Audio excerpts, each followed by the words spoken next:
Libo-libo man sa mga tagahanga ng Eraserheads ang nabitin sa naudlot na reunion concert ng banda last year, it seems that this time around, even more fans came to witness the band's last dance on the rock and roll stage. Isa na rito si Joseph Olarte na maituturing na yata ang biggest Eraserheads fan dahil sa kanyang extreme display ng admiration para sa banda. Soundtrack ng buhay ko yan, and at some point I even had a tattoo of the symbols in their third album na Caterpillar, all of the symbols of their songs. Yeah, yun. I think that's the most extreme out of all na ginawa ko as a fan of the Eraserheads. The Baguio native also came to Manila with a mission. Ang makumpleto ang kanyang tattoo collection ng signatures ng E-Heads na nasimulan na with Ellie's personal imprint. Actually, akala niya hindi ko totohanin eh. Pero day later, after niya nilagay yung signature, pinatattoo ko na yung signature niya. So it's here. Hindi niya pa nakita, pero I hope he does soon. Gusto ko makita nila. Para at least para ma-validate, para makita nila na may fan tayo na nagpatattoo siya sa binti. And with that indelible proof, binigyan ng Showbiz Central si Joseph ng rare, up-close, and personal encounter with his music idol.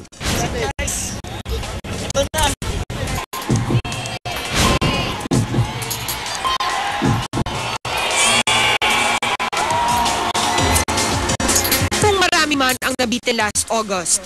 Last night, Marcos Adoro, Buddy Zabala, Raymond Marasigan, and Ellie Buendia made sure that all the fans will get to witness the concert they waited too long for.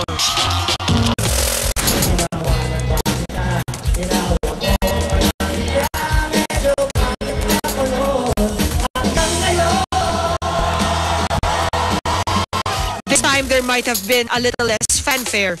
Ngunit sa bawat awitin, muling na iparamdam ng Eraserheads ang walang labis, walang kulang, at walang humpay na ligaya sa lahat.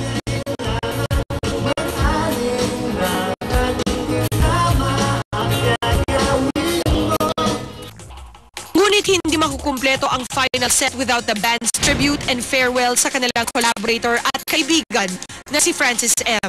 Pinag-usapan namin, syempre, para kikiko yung set kasi kasama talaga siya doon eh.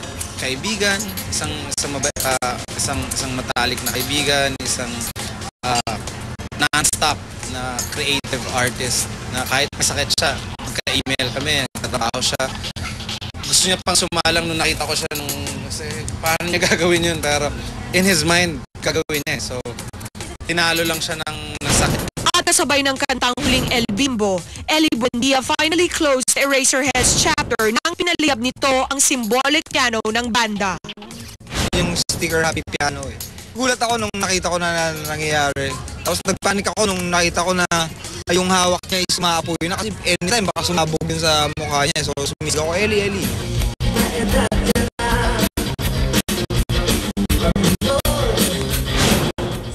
Everyone else left the concert grounds. Sinamahan ng Showbiz Central si Joseph backstage para matupad na ang matagal na nitong pinapangarap.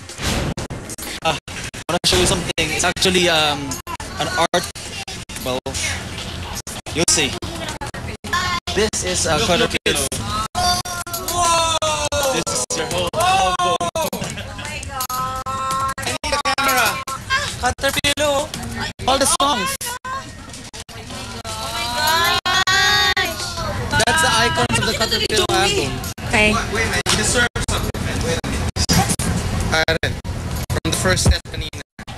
Sorry, pawisan. Got it. Oh! Sobra yan ah. But that's not it. Caterpillar. Asan yung baya? Ako gumawa nun eh. Well, thank you so much for giving us the opportunity to witness Eraserheads live for the last time.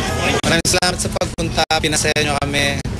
Sana napasaya namin kayo kahit sandali lang. And with a few souvenirs and his priceless memories to take back with him, wala na sigurong makakapantay pa sa Eraserheads experience ni Joseph. Thank you, Showbiz Central. Thank you from the bottom of my heart. Wala nang makakatanggi pa. I am #1 fan of the Eraserheads.